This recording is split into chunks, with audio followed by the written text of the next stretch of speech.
بسم اللہ الرحمن الرحیم نحمده ونصلي على رسوله الكريم اعوذ بالله من الشيطان الرجيم بسم الله الرحمن الرحيم رب اشرح لي صدري ويسر لي امري واحلل عقدة من لساني يفقهوا قولي۔ سورۃ الانفال کی آیت نمبر 27 میں اللہ رب العزت کا ارشاد ہے، یا ایھا الذین آمنوا لا تخونوا اللہ، اے لوگو جو ایمان لائے ہو اللہ تعالیٰ کی امانتوں میں خیانتیں نہ کرو، والرسول اور پیغمبر حضور اکرم صلی اللہ علیہ وسلم کی امانتوں میں خیانتیں نہ کرو، وتخونوا اماناتکم اور آپس میں ایک دوسرے کی امانتوں میں خیانت نہ کرو، وانتم تعلمون حالانکہ تم خوب علم رکھتے ہو۔ اس آیت پر اگر ہم غور کریں تو ہمیں پتہ یہ چلتا ہے کہ امانتیں 3 قسم کی ہیں جو کہ ہمارے پاس ہیں، اور ان میں خیانتیں بھی 3 قسم کی ہیں۔ پہلے نمبر پر اللہ رب العزت نے ذکر کیا لا تخونوا اللہ، اللہ تعالیٰ کی امانتوں میں خیانتیں نہ کرو، اور اپنے پچھلے سیشنز میں ہم نے ان امانتوں کے بارے میں تفصیل سے سیکھا، اور پھر پیغمبر کی امانتوں میں خیانتیں نہ کرو، یعنی جن کاموں کے کرنے کا حکم تمہیں حضور اکرم صلی اللہ علیہ وسلم نے دیا ہے ان کو نہ کرنا حضور اکرم صلی اللہ علیہ وسلم کی امانتوں میں خیانت ہے۔ وَتَخُونُوا أَمَانَاتِكُمْ اور آپس میں تم انسان بھی ایک دوسرے کی امانتوں میں خیانت نہ کرو، اور تم سب علم رکھتے ہو۔ تو گویا سورۃ الانفال کی اس آیت نمبر 27 میں اللہ رب العزت نے ہمیں حکم دے دیا ہے کہ ہم خیانتیں نہ کریں، نہ اللہ تعالیٰ کی امانتوں میں خیانتیں کریں، نہ حضور اکرم صلی اللہ علیہ وسلم کی امانتوں میں خیانتیں کریں، اور نہ آپس میں ایک دوسرے کی امانتوں میں خیانتیں کریں۔ پھر خیانت کی مذمت بیان کرتے ہوئے حضور اکرم صلی اللہ علیہ وسلم فرماتے ہیں، اور اس حدیث کو مسند احمد میں حضرت ابو ہریرہ رضی اللہ تعالیٰ عنہ روایت کرتے ہیں کہ آپ صلی اللہ علیہ وسلم نے فرمایا، ایمان اور کفر ایک دل میں اکٹھے نہیں ہو سکتے، اسی طرح سے سچ اور جھوٹ ایک دل میں اکٹھے نہیں ہو سکتے، اور خیانت اور امانت ایک جگہ اکٹھے نہیں ہو سکتے۔ یعنی اگر کسی مسلمان نے خیانت کا ارتکاب کیا ہے تو اب امانت کی جگہ اس کے دل میں نہیں ہے، اور اگر وہ جھوٹ بولتا ہے تو اب سچ بولنے کی جگہ اس کے دل میں نہیں ہے، وہ سچا نہیں ہے، اب وہ دیانتدار نہیں ہے۔ تو یہ خیانت کی مذمت ہے حضور اکرم صلی اللہ علیہ وسلم کے الفاظ میں۔ یہی وجہ ہے کہ ہمارا دین ہمیں یہ سکھاتا ہے، یہ تعلیم دیتا ہے کہ خیانت کرنا ایک ایسا بد اخلاقی پر مبنی وصف ہے، اور اللہ رب العزت کی وہ عظیم نافرمانی ہے جس سے ہمیں بچنے کی تاکید کی گئی ہے۔ یہ وہ بدترین خصلت ہے کہ جس کی وجہ سے ایک گھر کے رہنے والے افراد ایک دوسرے پر اعتماد نہیں کرتے، ایک معاشرے میں رہنے والے انسان ایک دوسرے پر اعتماد نہیں کرتے، اور یہ ایک ایسا بد اخلاقی پر مشتمل وصف ہے یا کوالٹی ہے کہ جسے کبھی بھی سلیم الفطرت انسان پسند نہیں کر سکتا۔ جو شخص سلیم الفطرت ہے، جس نے اپنی فطرت کی حفاظت کی ہے، جو زندگی میں مثبت رویوں کا مالک ہے، وہ کبھی بھی ایسی بد اخلاقی یعنی خیانت کو پسند نہیں کر سکتا۔ خیانت کا ارتکاب صرف وہی مسلمان کر سکتا ہے جس کا نفس کمزور ہے یا جس کا نفس بیمار ہے، اور بیماری سے مراد یہاں تمام بد اخلاقیاں ہیں۔ اور جب ہم خیانت کا لفظ بولتے ہیں تو اس کا مطلب ہے کہ ہر بدترین خیانت اس میں آ جاتی ہے، اور جیسا کہ ہم نے سورۃ الانفال کی آیت نمبر 27 میں دیکھا کہ خیانت دراصل اس بات کا نام ہے کہ اللہ اور بندوں کے درمیان جو وعدے ہیں ان کو انسان پورا نہ کرے، اپنے خالق کے ساتھ کیے گئے وعدوں کو پورا نہ کرے، امانتوں میں خیانت کرے، اللہ کی امانتوں میں، اور پھر انسان اور انسان آپس میں ایک دوسرے کی امانتوں میں خیانت کریں، اور پھر یہ کہ ایک فرد پورے معاشرے کی خیانت کر دے، جیسا کہ آج کے سیشن میں ہم سیکھیں گے کہ خیانتوں کی مختلف شکلیں کیا ہیں۔ اور اتنی تفصیل سے اس موضوع کو آپ کے سامنے اور اپنے سامنے رکھنے کا مقصد یہ ہے کہ آئیے ہم اپنا محاسبہ کریں، اپنا حساب کتاب کریں، اور دیکھیں کہ کہاں کہاں ہم اللہ رب العزت کی نافرمانیوں کا ارتکاب کر رہے ہیں۔ جہاں تک خیانت کی مذمت کا تعلق ہے تو سورۃ الانفال کی آیت نمبر 58 میں اللہ رب العزت کا ارشاد ہے، ان اللہ لا يحب الخائنین، بہت بڑی بات ہے۔ اللہ تعالیٰ خیانت کرنے والوں سے محبت نہیں کرتا۔ اس کا مطلب ہے کہ میں اور آپ اگر اللہ رب العزت کی امانتوں میں خیانت کر رہے ہیں، اگر ہم انسانوں کی امانتوں میں خیانت کر رہے ہیں، اور اگر ہم حضور اکرم صلی اللہ علیہ وسلم کی امانتوں میں خیانت کر رہے ہیں، ہم اللہ تعالیٰ کی محبت کو کبھی نہیں پا سکتے۔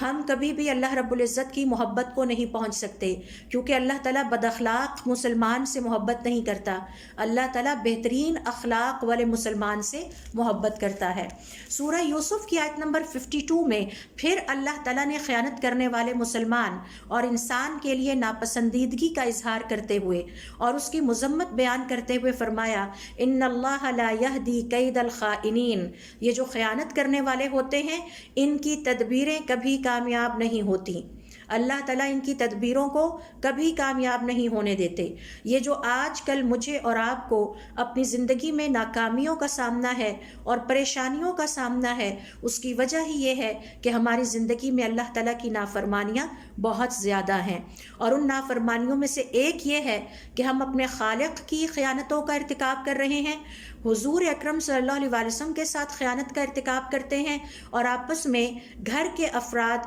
محلے کے افراد، معاشرے کے افراد ایک دوسرے کے ساتھ خیانتوں کا ارتکاب کرتے ہیں۔ سورۃ الحج کی آیت نمبر 38 میں دیکھیے، اللہ رب العزت نے ایک دفعہ پھر خیانت کرنے والے کے لیے انتہائی ناپسندیدہ الفاظ میں اپنی ناپسندیدگی کا اظہار فرمایا ہے۔ اللہ رب العزت کا ارشاد ہے، ان اللہ لا يحب كل خوان کفور، بے شک اللہ تعالیٰ ہر خیانت کرنے والے ناشکرے سے بالکل محبت نہیں رکھتا۔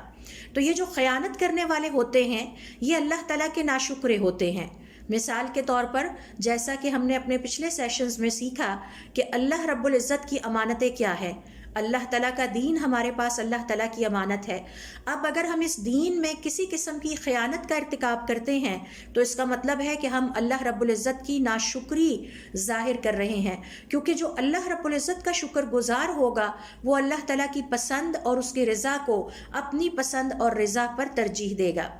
پھر اسی طرح سے ہمیں قرآن کریم اور حضور اکرم صلی اللہ علیہ وسلم کی احادیث کے مطالعے سے پتہ چلتا ہے کہ خیانت نفاق ہے، منافقت ہے، یعنی خیانت کرنے والا منافق ہو جاتا ہے، وہ مسلمان اور صاحب ایمان کے دائرے سے نکل جاتا ہے۔ اللہ تعالیٰ نے اس کو منافق کہا ہے، حضور اکرم صلی اللہ علیہ وسلم نے اس کو منافق کہا ہے۔ حضرت ابو ہریرہ رضی اللہ تعالیٰ عنہ حضور اکرم صلی اللہ علیہ وسلم سے بیان کرتے ہیں، منافق کی 3 نشانیاں ہیں، جب بولتا ہے تو جھوٹ بولتا ہے، وعدہ کرتا ہے تو وعدہ خلافی کرتا ہے، اور امانتوں میں خیانتیں کرتا ہے۔ اسی طرح سے یہ دیکھیے کہ حضور اکرم صلی اللہ علیہ وسلم کی ایک اور حدیث سے پتہ چلتا ہے، اور میں اس موضوع کی طرف بعد میں آؤں گی کہ خیانت کرنے والے کا انجام کیا ہوگا۔ تو اس حوالے سے حضور اکرم صلی اللہ علیہ وسلم فرماتے ہیں، قیامت والے دن سب سے زیادہ ذلت اور رسوائی کے عذاب سے خیانت کرنے والے گزریں گے، یعنی کسی اور کو اتنا سخت عذاب نہیں دیا جائے گا جتنا امانتوں میں خیانتیں کرنے والے کو دیا جائے گا۔ حضور اکرم صلی اللہ علیہ وسلم فرماتے ہیں، قیامت والے دن لوگ اپنے اپنے گناہوں اور اپنی اپنی نافرمانیوں کے اعتبار سے چھٹ کر گروہوں میں تقسیم ہو جائیں گے۔ ہر گروہ کے ہاتھ میں ایک پرچم ہوگا جس پر لکھا ہوگا کہ انہوں نے دنیا کی زندگی میں کیا نافرمانی کی تھی۔ مثال کے طور پر جو خیانتیں کرنے والے ہیں وہ ایک الگ گروہ ہوگا، ان کے ہاتھ میں ایک پرچم ہوگا جس پر لکھا ہوگا خیانتیں کرنے والے۔ اسی طرح سے جھوٹ بولنے والے الگ گروہ میں ہوں گے، ان کے ہاتھ میں پرچم ہوگا اور لکھا ہوگا کہ یہ جھوٹ بولنے والے ہیں۔ وعدہ خلافی کرنے والوں کا علیحدہ گروہ ہوگا۔ تو اس سے آپ دیکھیے کہ خیانت کرنے والوں کو کس قدر ذلت اور رسوائی کے عذاب سے قیامت والے دن گزرنا ہوگا۔ یہ تو تھی چند آیات جو میں آپ سے شیئر کرنا چاہ رہی تھی خیانت کی مذمت کے حوالے سے۔ اور اگر آپ کو یاد ہو تو ہم نے اپنے سب سے پہلے سیشن میں حضور اکرم صلی اللہ علیہ وسلم کی اس حدیث سے امانت کے اس کانسیپٹ کو سیکھنا شروع کیا تھا کہ جس میں آپ صلی اللہ علیہ وسلم فرماتے ہیں، اد الامانۃ الی من ائتمنک، جو تمہارے پاس امانت رکھوائے اس کی امانت واپس لوٹا دو. ولا تخن من خانک، اور جو تمہاری خیانت کرے تم اس کی خیانت نہ کرنا. وہ اپنا نامہ اعمال خراب کرتا ہے، کرتا رہے، لیکن تم اس کی دیکھا دیکھی یہ بے وقوفی والا فیصلہ نہ کرنا کہ تم اپنے نامہ اعمال کو خراب کر دو. تو میرے پاس اور آپ کے پاس اس بات کی اجازت نہیں ہے کہ ہم کسی ایسے شخص کی بھی خیانت کریں جو ہماری خیانتیں کرتا ہو. میرے پاس اور آپ کے پاس اس بات کی قطعاً اجازت نہیں ہے کہ ہم کسی بھی انسان کے ساتھ، حتیٰ کہ وہ کافر ہی کیوں نہ ہو، ہم اس کی خیانت کریں. ہماری شریعت ہم سے بہترین اخلاق کا تقاضا کرتی ہے. مسلمان کبھی بھی بد اخلاق نہیں ہو سکتا، اور اگر کوئی شخص بد اخلاقی کا مظاہرہ کرتا ہے تو اس کا مطلب ہے کہ اس کا ایمان ابھی مکمل نہیں ہوا، اس کا اسلام مکمل نہیں ہوا، اور وہ ابھی تک اسے اپنی تربیت کرنے کی ضرورت ہے. پھر اسی طرح سے ہم نے یہ بھی سیکھا کہ حضور اکرم صلی اللہ علیہ وسلم ہمیں سکھاتے ہیں کہ خیانت کرنے والا جنت میں داخل نہیں ہو سکے گا. اور اس حوالے سے حضور اکرم صلی اللہ علیہ وسلم کی حدیث ہے کہ اللہ رب العزت جب کسی بھی اپنے بندے کو ریت عطا کرتا ہے، یعنی انہیں نگران بناتا ہے، تو پھر جس دن اگر وہ اپنے زیر جو انتظام افراد ہیں جن کی وہ نگرانی کر رہا تھا، جیسے ماں اپنے بچوں کی کرتی ہے، والد اپنی پوری فیملی، اپنی بیوی بچوں کی کرتا ہے، اور وہ انہیں دھوکہ دینے والا ہو، اور پھر اس دن وہ مر جائے، یعنی اسی حالت میں کہ وہ ان کو دھوکہ دے رہا تھا، تو اللہ رب العزت ایسے شخص پر جنت کو حرام کر دیتے ہیں. اپنے گھر والوں کو دھوکہ دینا، یا اگر استاد اپنے طالب علموں کو دھوکہ دیتا ہے، یا یہ کہ کوئی عالم اپنے سننے والوں کو دھوکہ دیتا ہے، یا کوئی حکمران اپنے رعایا کو دھوکہ دیتا ہے، غرض یہ کہ جو بھی کسی گروہ کا نگران اللہ تعالیٰ کی طرف سے مقرر ہوا ہے، اور پھر وہ اپنے زیر تحت افراد جن کی نگرانی اس کے ذمے تھے اگر انہیں دھوکہ دیتا ہے، ان کے حوالے سے امانتوں میں خیانتوں کا مرتکب ہوتا ہے، تو ایسے شخص پر جنت حرام کر دی گئی ہے. یہ خیانت کی بہت ہی سخت الفاظ میں مذمت ہے جو ہم اپنی شریعت میں دیکھتے ہیں. اگر آپ کو یاد ہو تو ہم نے اپنے پچھلے سیشنز میں امانت کی اہمیت اور فضیلت کے حوالے سے سیکھا تھا، اور پھر ہم نے یہ بھی سیکھا کہ امانت کی شکلیں کیا کیا ہیں اور کہاں کہاں ہمیں اپنی امانتوں کی حفاظتیں کرنی ہیں. اور اس حوالے سے میں نے تقریباً آپ سے 23 امانتوں کی جو قسمیں ہیں تفصیل کے ساتھ ان کو شیئر کیا تھا. آج کے سیشن میں ہم سیکھیں گے کہ ان امانتوں میں خیانتوں کی شکلیں کیا ہیں. تو آئیے ذرا دیکھتے ہیں کہ یہ خیانت کی مختلف شکلیں کیا ہیں، اور تفصیل سے اس لیے دیکھیں گے تاکہ ہم اچھی طرح سے اپنا محاسبہ نفس کر لیں کہ کہیں ہمارے اندر بھی خیانت کی کوئی شکل پائی تو نہیں جاتی، اور لا علمی اور جہالت کی وجہ سے کہیں ہم بھی خیانت کا ارتکاب تو نہیں کر رہے. اور اگر ایسا ہے تو ہمیں چاہیے کہ فوراً توبہ کریں، اپنی اصلاح کریں، اور ان خیانتوں کو اپنی زندگی سے نکال دیں. کیونکہ ہمیں یاد رکھنا ہے کہ اللہ رب العزت کے فرما بردار بندہ بننے کا مطلب یہ نہیں ہے کہ ہم نمازیں پڑھیں، روزے رکھیں، قرآن کریم کی تلاوت کریں، لیکن ساتھ ساتھ اللہ تعالیٰ کی امانتوں میں خیانتیں کریں، ساتھ ساتھ بد اخلاقی کا وصف اپنائے رکھیں.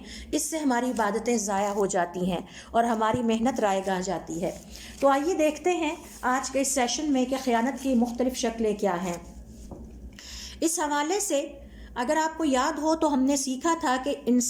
ہم انسانوں کے حوالے اللہ رب العزت کی طرف سے جو امانتیں کی گئی ہیں ان میں سر فہرست اور سب سے بڑی امانت جو کہ امانت عظمیٰ کہلاتی ہے وہ ہمارا دین اور ہمارا عقیدہ ہے.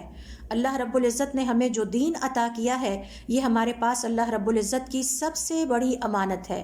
اور اس دین کی ساری زندگی حفاظت کرنا، اس امانت میں خیانت کا مرتکب نہ ہونا، یہ ہماری زندگی کا چیلنج ہے. اور اس حوالے سے افسوس کی بات یہ ہے کہ اگر آج کے مسلمان کی زندگی کو دیکھا جائے تو ہمیں اس کے زندگی میں امانت عظمیٰ میں خیانت کی بہت ساری شکلیں نظر آتی ہیں. مثال کے طور پر آج ہم دیکھتے ہیں کہ مسلمان معاشروں میں خود مسلمانوں میں سے ایسے افراد کھڑے ہو کر اسلام کے اصول اور اس کے بنیادی عقائد اور اس کے اخلاقیات میں عیب نکالتے ہیں. مثال کے طور پر آپ کو بہت سارے مسلمان یہ کہتے ہوئے بھی نظر آتے ہیں، لکھتے ہوئے بھی نظر آتے ہیں کہ اسلام اب اس قابل نہیں رہا کہ دور جدید کے تقاضوں کو پورا کر سکے. آج کے دور میں اسلام پر عمل کرنا ممکن نہیں. یہ باتیں کون کرتے ہیں؟ یہ باتیں مسلمان کرتے ہیں، اور یہ سمجھتے ہیں کہ اب یہ دین بہت پرانا ہو چکا ہے اور دین کو الگ رکھنا چاہیے اور دنیاوی زندگی کو الگ رکھنا چاہیے۔ یہ رویہ، یہ باتیں دراصل دین میں عیب لگانے کے مترادف ہے، اور اس کے حوالے سے آنے والی نسلوں کے ذہنوں میں شکوک اور شبہات پیدا کرنے کے مترادف ہے کہ اب ہمیں نعوذ باللہ اس دین کو ترک کر دینا چاہیے، کیونکہ ہم اپنی زندگی میں اس دین کو دنیا کے ساتھ لے کر نہیں چل سکتے اور فی زمانہ اس پر عمل کرنا ممکن نہیں ہے۔ تو یہ بات یاد رکھنی چاہیے، اگر آج کے مسلمان یہ باتیں کرتے ہیں اور یہ ان کی بلیف بنتی جا رہی ہے تو اس کا مطلب ہے کہ وہ امانت عظمیٰ میں خیانت کا ارتکاب کر رہے ہیں، کیونکہ وہ اس دین کی حفاظت کرنے کی بجائے اس میں عیب لگا کے اسے ڈسکارڈ کرنے کی کوشش کر رہے ہیں، اسے ترک کرنے کی کوشش کر رہے ہیں، اور یہ اللہ تعالیٰ کی اس امانت عظمیٰ میں خیانت کے مترادف ہے۔ اسی طرح سے اس امانت عظمیٰ میں خیانت کا ایک انداز اور بھی ہے، اور وہ یہ کہ اللہ رب العزت کی نازل کردہ اس کتاب یعنی قرآن کریم اور حضور اکرم صلی اللہ علیہ وسلم کی سنت یعنی آپ کی احادیث کی من مانی تشریح کی جائے۔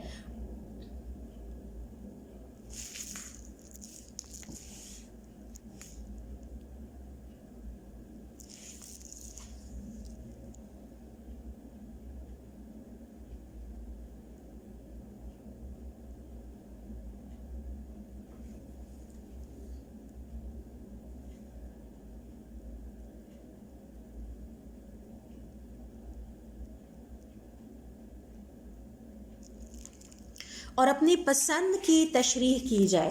یعنی وہ تشریح نہ دیکھی جائے جو کہ حضور اکرم صلی اللہ علیہ وسلم نے کی ہے، جو ہمارے صالحین یا صحابہ کرام رضوان اللہ علیہم اجمعین نے کی ہے، بلکہ اپنی مرضی کی تشریح نکال کے اپنی پسند کے مطابق اس کی تشریح کر دی جائے، اور پھر یہ بھی خیانت کی ایک شکل ہے۔ اور اسی طرح سے حضور اکرم صلی اللہ علیہ وسلم کے صحابہ کرام رضوان اللہ علیہم اجمعین میں عیب لگایا جائے، اور یہ وہ صحابہ کرام ہیں کہ جنہوں نے دین پر عمل کیا، حضور اکرم صلی اللہ علیہ وسلم سے دین کو سیکھا، تو اب ان کی پیروی کرنے کی بجائے ان پر ان کی شخصیت میں عیب لگایا جائے، اور یہ بھی امانت عظمیٰ میں خیانت کی ایک شکل ہے۔ جبکہ ہونا تو یہ چاہیے تھا کہ ہم حضور اکرم صلی اللہ علیہ وسلم کے بعد صحابہ کرام رضوان اللہ علیہم اجمعین اور وہ تمام صالحین جو ان کے نقش قدم پر چلتے رہے، ان سب کا بہت احترام کریں اور ان کو عزت دیں، اور ان کو اپنا رول ماڈل مانتے ہوئے ان کی زندگیوں کے مطابق ہم بھی اپنی زندگیوں کو گزارنے کی کوشش کریں۔ لیکن آج کل کا جو خائن مسلمان ہے، خیانت کرنے والا ہے، وہ سب سے پہلے تو اس دین میں کیڑے نکالتا ہے، یہ ثابت کرتا ہے کہ یہ دین اب دور جدید کے تقاضوں کے مطابق قابل عمل نہیں رہا، اس پر عمل نہیں ہو سکتا، سود کھانا بہت ضروری ہو چکا ہے، غیبت کے بغیر ہماری زندگی نہیں گزرتی، اور مسلمانوں کو ستائے بغیر ہم سروائیو نہیں کر سکتے۔ یہ ساری وہ چیزیں ہیں جو دراصل اللہ رب العزت کی اس امانت عظمیٰ میں خیانت کے مترادف ہیں۔ حالانکہ ہونا یہ چاہیے تھا کہ صحابہ کرام رضوان اللہ علیہم اجمعین اور ان کے نقش قدم پر چلنے والے صالحین کو ہم خوب عزت دیتے، اپنے بچوں کو ان کی زندگیاں سکھاتے تاکہ ہمارے بچے ان کے نقش قدم پر چلتے ہوئے ویسے ہی بنتے۔ اور اس حوالے سے دیکھیے سورۃ الحشر کی آیت نمبر 10 میں اللہ رب العزت نے بہترین مسلمان کے اسی اخلاقی وصف کی تعریف کی ہے کہ وہ اپنے سے نیک گزرے ہوئے پہلے افراد کے نقش قدم پر چلنے والا ہوتا ہے، ان کو عزت دینے والا ہوتا ہے، نہ کہ ان میں عیب نکالنے والا اور ان کی عزت اور مرتبے میں کمی کرنے والا۔ تو اللہ رب العزت کا ارشاد ہے والذین جاءوا من بعدہم، اور جو ان نیک افراد کے بعد میں آئے، یقولون، تو وہ انہیں یاد کر کے کہتے ہیں ربنا اغفر لنا، اے ہمارے رب ہمیں بھی بخش دے، ولاخواننا الذین سبقونا بالایمان، اور ہمارے ان تمام بھائیوں کو بھی بخش دے جو ہم سے پہلے ایمان کی حالت میں گزرے ہیں۔ تو اپنے سے پہلے مومن بندوں کے لیے بخشش کی دعا کرنا مسلمان کا وتیرہ ہونا چاہیے، نہ کہ ان کی شخصیت میں عیب نکالنا، ان کی شخصیت اور ان کے مرتبے اور عزت میں فرق ڈالنا۔ پھر اسی طرح سے دیکھیے یہ جو ہمارے پاس ہمارا دین ہے اور اللہ رب العزت کی طرف سے امانت عظمیٰ ہے، اس میں خیانت کی ایک شکل یہ ہے کہ اسلامی شعائر کا مذاق اڑایا جائے۔ کیا ہم آج کے مسلمان معاشرے میں نہیں دیکھتے کہ آج کل کے مسلمان معاشرے میں حجاب کا مذاق اڑایا جاتا ہے؟ کیا ہم یہ نہیں دیکھتے کہ آج کے اسلامی معاشرے میں داڑھی کا مذاق اڑایا جاتا ہے؟ کیا ہم یہ نہیں دیکھتے کہ آج کے اسلامی معاشرے میں اگر سود سے پاک معاشرے کے فروغ کی بات کی جائے تو بہت سارے لوگ ہمارے خلاف اٹھ کھڑے ہوتے ہیں؟ اسی طرح سے جب بھی عید الاضحیٰ کا موقع آتا ہے تو قربانی اسلامی شعائر میں سے ایک ہے۔ ہم دیکھتے ہیں کہ مسلمان معاشرے کے اندر سے ایسے افراد کھڑے ہو جاتے ہیں جو کہ اسلام میں قربانی جیسے عظیم اللہ رب العزت کے حکم کو غلط ثابت کرتے ہیں، اس پر تحقیق کرتے ہیں اور تحقیقی مٹیریل چھاپتے ہیں، اور پھر مسلمان معاشرے کو یہ سوچ دینے کی کوشش کرتے ہیں کہ اسلامی شاعر کا مذاق اڑایا جائے، اور ان کے خلاف جنگ جاری رکھتے ہیں تاکہ اسلامی شاعر اسلامی معاشرے میں کمزور پڑنے لگیں۔ یہ سب اللہ رب العزت کی امانت عظمیٰ میں خیانت ہی کی ایک شکل ہے۔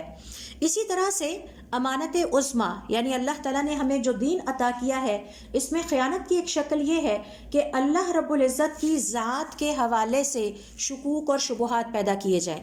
آپ دیکھیں کہ ہمارے ایمان کا سفر ہی سب سے پہلے اللہ رب العزت پر ایمان سے شروع ہوتا ہے۔ ہم اقرار کرتے ہیں کہ ہم اللہ تعالیٰ کے وجود پر ایمان لائے، ہم کہتے ہیں آمنت باللہ، میں ایمان لائی اللہ رب العزت کے وجود پہ۔ لیکن کیا یہ آج کے مسلمان معاشرے میں نہیں ہو رہا کہ ہمارا بچہ جس نظام تعلیم سے مسلمان بچہ گزرتا ہے، اور جب وہ اپنی زندگی کے 10 سال پورے کر کے کسی اسکول سے نکلتا ہے اور دنیاوی تعلیم کا حصول مکمل کرتا ہے، تو ساتھ ہی اس کے ذہن میں یہ سوچ پختہ کر دی جاتی ہے کہ خدا کا کوئی وجود نہیں۔ میں نے بہت سارے نوجوان بچوں اور بچیوں کو اس وسوسے میں، اس شک و شبے میں گرفتار پایا کہ کیا اللہ کا وجود ہے یا نہیں ہے، یہ جھوٹ ہے یا سچ ہے، حقیقت کیا ہے۔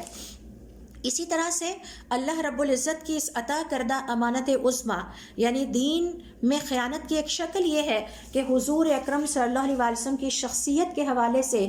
مسلمان معاشرے میں شکوک اور شبہات پیدا کیے جائیں۔ کبھی تو نعوذ باللہ یہ ثابت کیا جائے کہ حضور اکرم صلی اللہ علیہ وسلم خاتم النبیین نہیں تھے بلکہ آپ کے بعد بھی انبیاء آئے ہیں، وغیرہ وغیرہ، اور پھر حضور اکرم صلی اللہ علیہ وسلم کی عیب میں نعوذ باللہ آپ کی شخصیت میں عیب لگائے جائیں۔ یہ ساری چیزیں اور یہ سارے بیمار رویے اور غیر اسلامی رویے اور اللہ رب العزت کی نافرمانی پر مبنی رویے افسوس اور دکھ کی بات ہے کہ آج کے مسلمان معاشرے میں ہی ہمیں نظر آتے ہیں۔ حقیقت بات یہ ہے کہ یہ رویے اور ان رویوں کا مقبول ہونا دراصل منافقت کی علامت ہے، ایمان کی علامت نہیں ہے۔ مسلمان کا تو عقیدہ یہ ہوتا ہے کہ وہ اللہ پر ایمان لانے والا ہوتا ہے، اس کے پیغمبر پر ایمان لانے والا ہوتا ہے، اور اللہ اور اس کے پیغمبر کے دشمنوں کے طور طریقے اختیار نہیں کرتا۔ کیا ہم نہیں دیکھتے کہ آج کے مسلمان معاشرے میں ویلنٹائن ڈے منانے والے مسلمان ہی ہیں؟ یہ امانت عظمیٰ میں خیانت ہی تو ہے۔ کیا ہم نہیں دیکھتے کہ بلیک فرائیڈے کا لفظ مسلمان معاشرے میں پایا جاتا ہے، حالانکہ یہ مسلمانوں یا ہمارے ایمان کی تعلیمات کے خلاف ہے؟ تو یہ سب وہ شکلیں ہیں جسے ہم اللہ رب العزت کی خیانت یا امانت عظمیٰ میں خیانت کا نام دے سکتے ہیں۔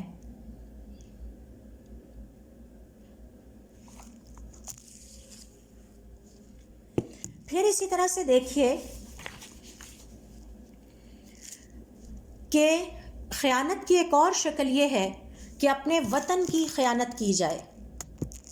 ہم سب جانتے ہیں کہ وطن اللہ رب العزت کی عظیم نعمت ہے، اور وطن کی قدر پوچھنی ہو تو کشمیر والوں سے پوچھئے، روہنگیا اور میانمار کے لٹتے اور کٹتے ہوئے مسلمانوں سے پوچھئے۔ وطن کی قدر و قیمت پوچھنی ہو تو کشمیر کے بعد فلسطین کے مسلمان کو جا کے پوچھئے، شام کے مسلمانوں سے پوچھئے کہ وطن اللہ رب العزت کی کس قدر عظیم امانت ہے۔ تو وطن کے حوالے سے، اور یہ اللہ تعالیٰ کی کتنی بڑی نعمت ہے، وطن کے حوالے سے آج کل کے مسلمان بھی اللہ رب العزت کی اس امانت میں خیانت کے مرتکب ہو رہے ہیں۔ یہ جو اللہ تعالیٰ نے ہمیں وطن جیسی عظیم امانت اور نعمت عطا کی ہے، اس میں خیانت کی شکل یہ ہے کہ مسلمان معاشرے کے اندر ایسے وطن دشمن افراد نکل آئیں کہ جو اپنے ہی وطن کے خلاف، اپنے وطن کے دشمن بیرونی دشمنوں سے رابطہ کر کے اپنے ذاتی مفادات حاصل کرنے کے لیے، اپنی جیبیں اور تجوریاں بھرنے کے لیے اپنے وطن کے مفادات کو داؤ پر لگا دیں اور اپنی ہی قوم کے مفادات کو داؤ پر لگا دیں، کیونکہ اسلام کی نظر میں، اللہ رب العزت کی نظر میں تو پسندیدہ مسلمان وہ ہوتا ہے جو اپنے وطن کی سرحدوں کا محافظ ہوتا ہے۔ تو مسلمان اپنے وطن کا محافظ ہوتا ہے، وہ اپنے وطن کی خدمت کرنے والا ہوتا ہے، اور وہ اپنے وطن کی خاطر اپنے ذاتی مفادات کو قربان کرنے والا ہوتا ہے۔ لیکن جب ایسے وطن دشمن عناصر وطن کے اندر ہی پیدا ہو جائیں، جیسا کہ آج کل کے مسلمان معاشروں میں ہم دیکھتے ہیں کہ ہمارے ہی ملک کے اندر سے ایسے افراد جو کہ ملک دشمنی کا ارتکاب کرتے ہوئے ملک کے دشمنوں سے تعلق رکھتے ہیں، ان سے فائدے اٹھاتے ہیں، ان سے پیسہ وصول کرتے ہیں، اور اس کے بعد اپنے ملک میں فتنہ اور فساد پھیلاتے ہیں۔ یہ فتنہ اور فساد قتل و غارت گری کے ذریعے بھی پھیلایا جاتا ہے، اور یہ فتنہ اور فساد پیسے لے کر اپنی قوم کے اندر گمراہ کن نظریات اور اللہ رب العزت کی نافرمانی پر مبنی نظریات کو پھیلا کر بھی کیا جاتا ہے۔ پھر ہم خون بہا بھی دیکھتے ہیں، پھر ہم قوم کے مال تباہ ہوتے بھی دیکھتے ہیں، عزتیں لٹنے لگتی ہیں، اور تمام معاشرہ بے چینی اور پریشانی اور اضطراب کا شکار ہو جاتا ہے۔ ایک مسلمان اس قسم کی وطن کی خیانت سے دور رہتا ہے۔ وہ کبھی بھی اپنے وطن کے خلاف سودے نہیں کرتا، وہ کبھی بھی کسی ایسی سرگرمی کا حصہ نہیں بنتا کہ جس سے اس کے وطن کو نقصان پہنچے، نہ ہی وہ کسی نقصان پہنچنے والی سرگرمی کا ذریعہ بنتا ہے، اور نہ ہی وہ اسلام دشمنوں کا ساتھ دینے والا ہوتا ہے، بلکہ وہ مسلمانوں کے وطن کی حفاظت کرنے والا ہوتا ہے، اس کے امن و امان کو برقرار رکھنے کی والی سرگرمیوں میں حصہ لیتا ہے، اور اپنی قوم کو فائدے پہنچانے والا ہوتا ہے۔ اسی طرح سے دیکھیے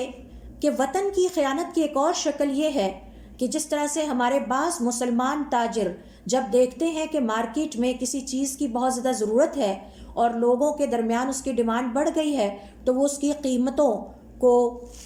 بڑھا دیتے ہیں۔ تو یہ خواہ مخواہ کی وطن کے اندر مہنگائی کرنا، جس سے وطن کی معیشت کو نقصان پہنچے اور جس سے وطن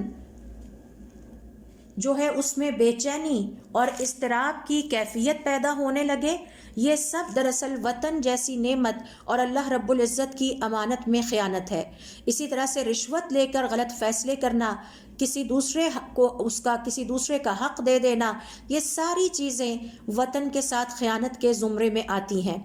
پھر اسی طرح سے حضور اکرم صلی اللہ علیہ وسلم فرماتے ہیں کہ سچا تاجر اسے چاہیے کہ وہ اللہ تعالیٰ سے ڈرے اور مناسب اپنا فائدہ ضرور حاصل کرے، لیکن اپنی قوم کو نقصان نہ پہنچائے اور مہنگائی کر کے انہیں تکلیف اور اذیت میں مبتلا نہ کرے۔ اسی طرح سے ہمیں مسلمان معاشرے میں اللہ تعالیٰ کی امانتوں میں خیانت کی ایک اور شکل نظر آتی ہے،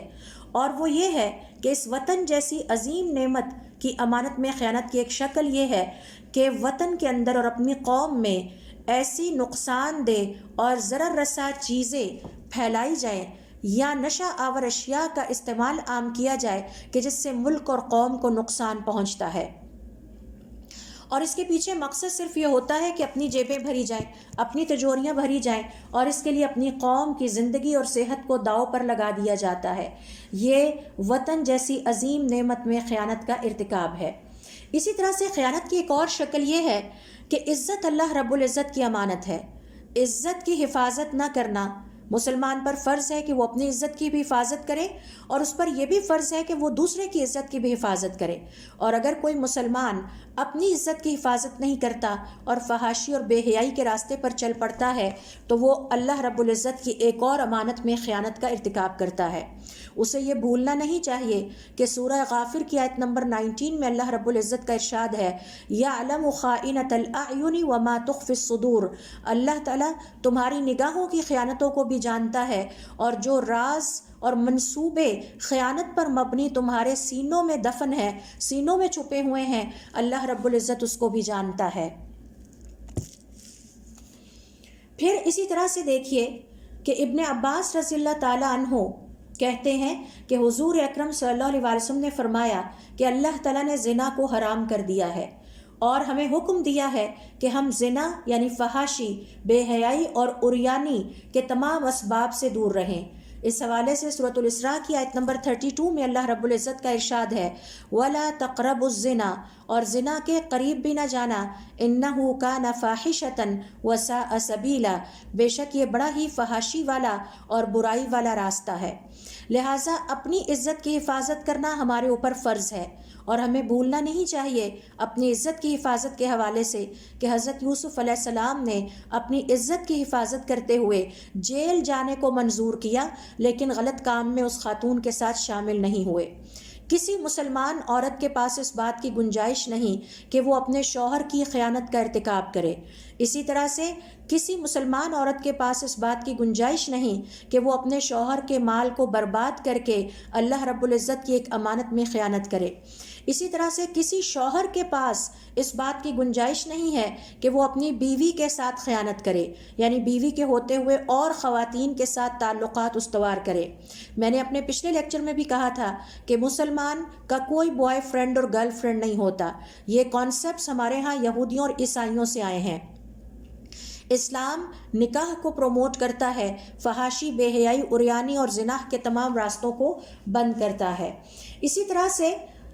امانت کا تقاضا یہ ہے کہ ہم اپنے گھر والوں کی عزتوں کا اور جو ہمارے ماتحت افراد ہیں ان کی عزتوں کی حفاظت اور نگرانی بھی کریں۔ مثال کے طور پر اگر میں کسی جگہ ہیڈ ہوں اور میں جانتی ہوں کہ کچھ ایسی غلط سرگرمیاں میرے انڈر ہو رہی ہیں کہ جس کی وجہ سے امانت میں خیانت ہو رہی ہے، تو مجھے اس کی نشاندہی کرنا چاہیے اور فریقین کو بٹھا کر سمجھانا چاہیے کہ ہمارے دین میں اس طرح کی آزادانہ اور ناجائز تعلقات کی کوئی گنجائش نہیں۔ گھر اللہ رب العزت کی ایک امانت ہے، لہٰذا مسلمان پر فرض عائد ہوتا ہے کہ وہ اپنے گھر کو گندی، فحاشی، بے حیائی، عریانی والی فلموں سے پاک اور صاف کرے۔ گھر کے اندر ایسی تصویریں نہ آئیں جو بے حیائی اور عریانی کو فروغ دیتی ہوں۔ اسی طرح سے ایسے گانے نہ آئیں کہ جس سے اخلاق اور اللہ رب العزت کی نافرمانی کا پہلو نکلے اور جس سے اخلاق خراب ہوں اور گھر والوں کے ذہن میں فحاشی اور بے حیائی کے حوالے سے کوئی تصور باقی نہ رہے کہ یہ ایک برا کام ہے۔ اسی طرح سے گھر کے اندر ایسا لٹریچر نہیں آنا چاہیے، گھر کے اندر ایسی مخلوط محفلوں کا انعقاد نہیں کرنا چاہیے کہ جن کو اللہ تعالیٰ نے پسند نہیں کیا۔ اگر مسلمان گھرانے کے اندر مرد اور عورتیں اکٹھے ہو کے بیٹھتے ہیں، چاہے وہ کسی فیملی فنکشن کی وجہ سے، کسی گیدرنگ کی وجہ سے، تو یہ اللہ رب العزت کی امانت میں خیانت ہے، کیونکہ آخر کار یہ راستے فحاشی اور بے حیائی کی طرف جاتے ہیں۔ لہٰذا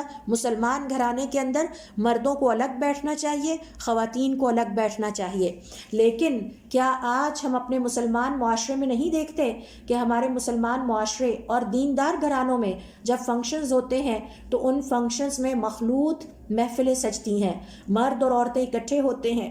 مکمل زینت میں ہوتے ہیں، اور اس میں حجاب کا اور پردے کا کوئی تصور نہیں ہوتا۔ یہ اللہ رب العزت کی واضح نافرمانی ہے اور امانت میں خیانت کا ارتکاب ہے۔ اسی طرح سے خیانت کی ایک اور شکل جو آج کے مسلمان کی زندگی میں پائی جاتی ہے وہ ہے کمانے کے حوالے سے خیانت کرنا۔ ایک حقیقی مسلمان ہمیشہ اس بات کا لالچ رکھتا ہے کہ اس کے گھر میں جو بھی آمدن آئے وہ پاکیزہ اور حلال ہونی چاہیے۔ اس کا کھانا پاکیزہ ہوتا ہے، اس کا پینا پاکیزہ ہوتا ہے، وہ کسی کو دھوکہ دینے والا نہیں ہوتا، وہ دھوکہ دے کے کماتا نہیں ہے، جھوٹ بول کر نہیں کماتا، کیونکہ اس طرح کا کمانا آپ کی آمدن کو حرام کر دیتا ہے۔ حضور اکرم صلی اللہ علیہ وسلم اپنی ایک حدیث میں فرماتے ہیں، اور آپ صلی اللہ علیہ وسلم اس حدیث کے مطابق آپ کا گزر ایک سبزی یا پھل بیچنے والے کے پاس سے ہوا اور اس نے اپنی چیزوں کا ایک ڈھیر لگا رکھا تھا پہاڑ کی طرح، تو آپ نے دیکھا کہ سامنے بہت اچھی ہیں اور صاف ستھری ہیں۔ جب اس ڈھیر کے اندر ہاتھ ڈالا تو آپ کا ہاتھ گیلا نکلا۔ آپ نے اس سے سوال کیا کہ یہ کیا ہے؟ تو اس نے کہا کہ اصل میں بارش ہو گئی تھی تو میری یہ سبزی یا پھل گیلا ہو گیا۔ تو آپ صلی اللہ علیہ وسلم نے فرمایا پھر تم اسے سب سے اوپر رکھتے تاکہ اسے لوگ دیکھتے، کیا تم نہیں جانتے کہ جو ہمیں دھوکہ دیتا ہے وہ ہم میں سے نہیں ہوتا؟ تو یہ ہے خیانتوں کی وہ شکلیں جو کہ افسوسناک صورتحال یہ ہے کہ آج کل کے مسلمان معاشروں میں پائی جاتی ہیں۔ اسی طرح سے کمائی کے حوالے سے ایک اور خیانت کی شکل یہ ہے کہ دو پارٹنرز آپس میں ایک دوسرے کی خیانت کرنے لگیں، یعنی جن دو نے مل کر کوئی کاروبار شروع کیا ہے وہ آپس میں ایک دوسرے کی خیانت کریں، اور دونوں پارٹنرز پر یہ فرض عائد ہوتا ہے اللہ تعالیٰ کی طرف سے کہ ایک دوسرے کے حقوق ادا کریں، اور حضور اکرم صلی اللہ علیہ وآلہ وسلم کو اس حدیث کو مد نظر رکھیں کہ آپ صلی اللہ علیہ وآلہ وسلم نے فرمایا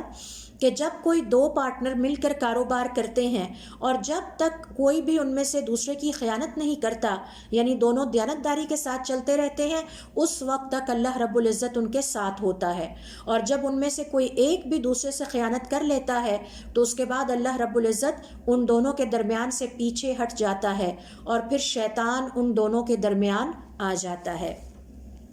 تو یہ ہے خیانت کی وہ چند شکلیں جو کہ اور افسوسناک صورتحال اور اللہ رب العزت کی نافرمانیاں اور اللہ تعالیٰ کی امانتوں میں خیانت کی وہ چند شکلیں جو آج کے سیشن میں نے آپ سے شیئر کی ہیں، اور تفصیل کے ساتھ شیئر کرنے کا یہی مقصد ہے کہ ہم سب اس حوالے سے اپنا محاسبہ نفس کریں اور اپنے نفس کی اصلاح کرنے کی کوشش کریں۔ انشاءاللہ اس حوالے سے جو ڈسکشن رہ گئی ہے اس کو ہم اپنے اگلے سیشن میں کمپلیٹ کریں گے۔ اللہ رب العزت ہمیں توفیق عطا فرمائے کہ ہم اپنے دین کو سیکھیں، پھر اس پر عمل کریں، اور جو غلطی اور کوتاہی ہم سے جہالت کی وجہ سے ہو گئی، علم نہ ہونے کی وجہ سے ہو گئی، ہم اس پر اللہ رب العزت سے توبہ اور استغفار کر کے اسرِ نو اپنے رب کے ساتھ اپنے تعلق کو بہتر کرنے کی کوشش کریں۔ سبحانک اللہم و بحمدک اشہد ان لا الہ الا انت استغفرک و اتوب الیک۔